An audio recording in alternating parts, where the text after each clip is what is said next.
The streets of Pavia in northern Italy were narrow and winding, lined with stone houses and wooden balconies that leaned precariously over cobbled lanes.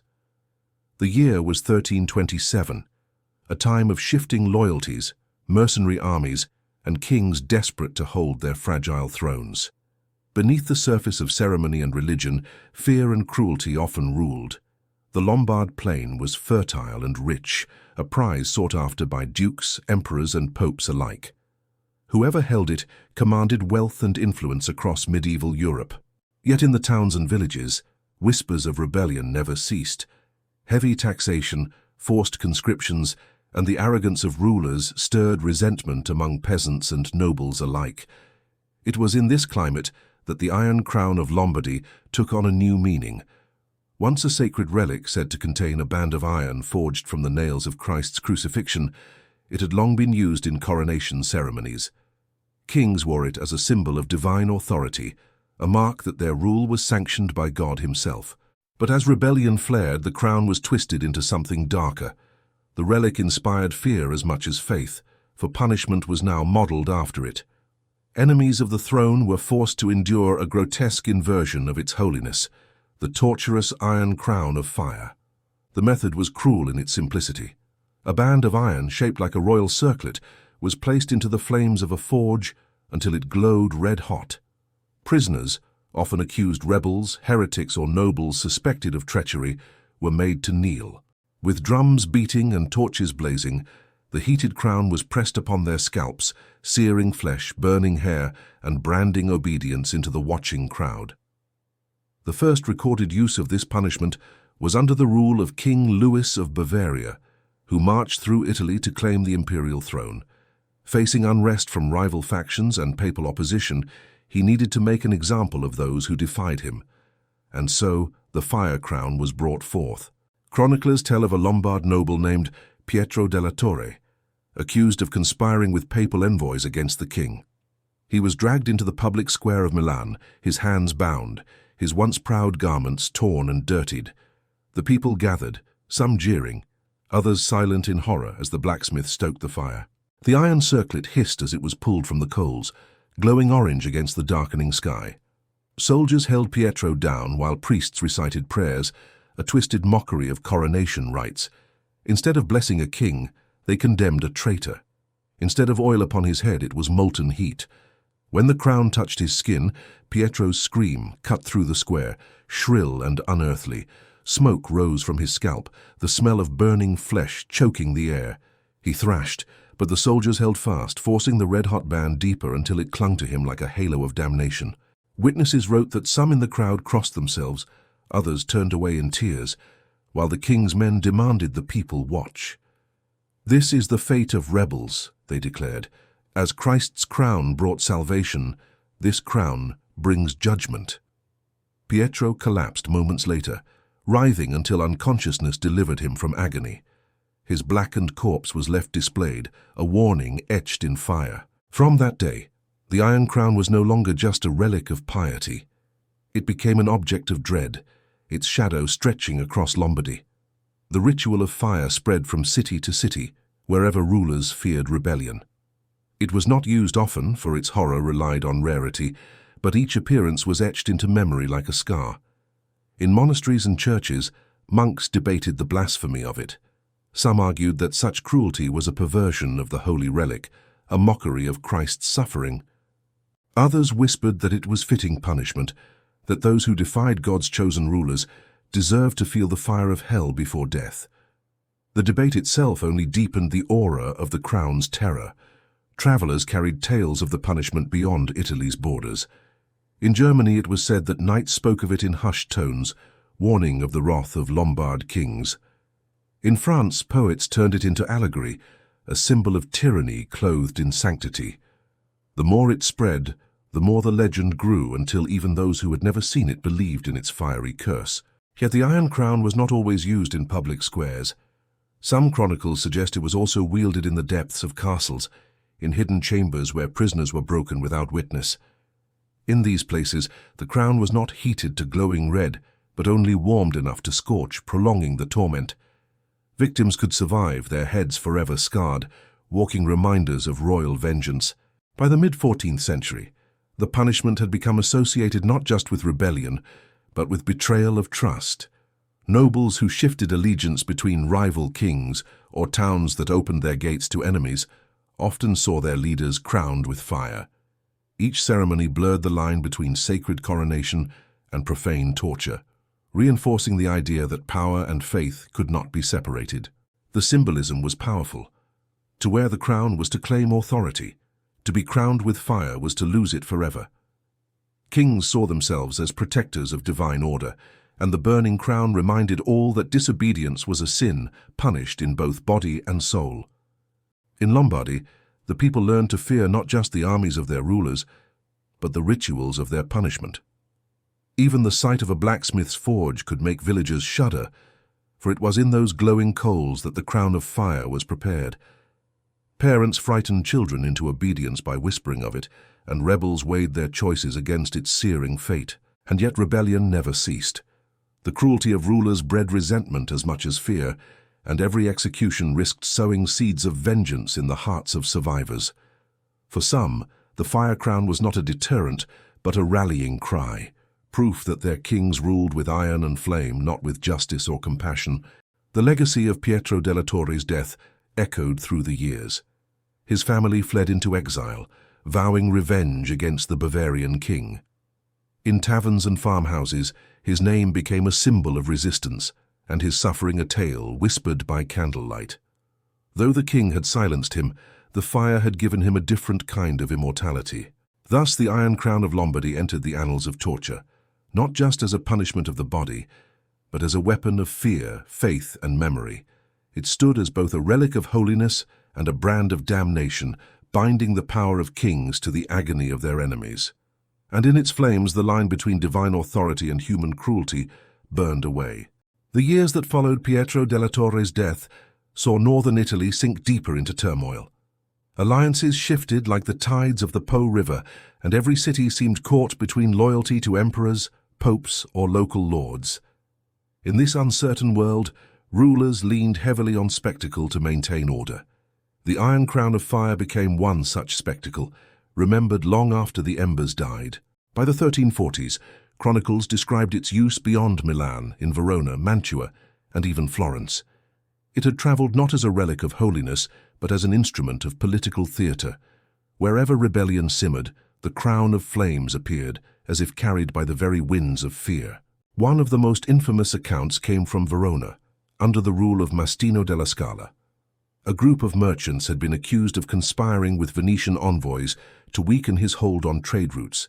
Instead of discreet executions, Mastino ordered a public punishment in the great piazza. The Iron Crown was heated in the marketplace forge, its glow illuminating the dusk like a miniature sun. 3 merchants were forced to kneel, their faces pale beneath sweat and soot. As the crowd pressed close, Mastino declared their treachery a crime against both king and God. The circlet of fire was placed upon their heads one by one, their screams echoing off stone walls. Mothers clutched their children, some covering their eyes, but Mastino insisted that all should watch. The event was carefully staged. Priests chanted psalms as though blessing the crown, soldiers held aloft banners of the ruling family, and heralds proclaimed the punishment divine justice. By intertwining religion with torture, Mastino sought to convince the people that resistance was not only rebellion, but also blasphemy. In Florence, the punishment took on a more private form. Chroniclers suggest that during the rule of the Albizzi family, the Iron Crown was employed in dungeons to interrogate suspected conspirators. The crown was not always heated to searing red. Sometimes it was warmed just enough to blister the scalp, leaving permanent scars. Survivors emerged broken, their burned heads testifying to the silent power of the ruling elite. Merchants travelling across the Lombard plain carried these stories with them. Inns and taverns buzzed with tales of the fire crown, each retelling more elaborate than the last. Some swore the crown could melt through bone. Others claimed victims saw visions of hell as it burned. The exaggerations only deepened its legend, turning it into a symbol of both divine wrath and human cruelty. In rural villages, the crown took on a superstitious aura.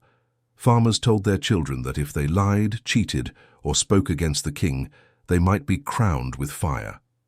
Even in places where it had never been used, the very idea haunted imaginations. The fear was enough to silence many tongues before rebellion could form. But not everyone trembled. In some corners, the Iron Crown became a rallying cry.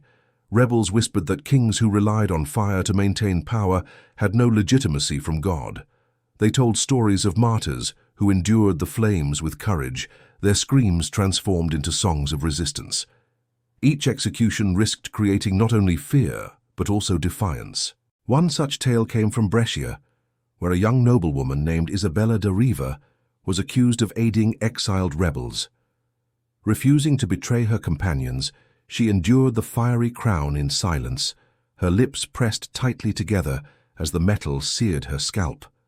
She collapsed without a scream, dying moments later, but her defiance became legend. Songs were written about her, and rebels invoked her name when swearing loyalty to one another. The dual power of the crown was clear. It terrified many into obedience, yet it also gave rebels martyrs. Kings, however, cared less for the long-term consequences than the immediate display of authority.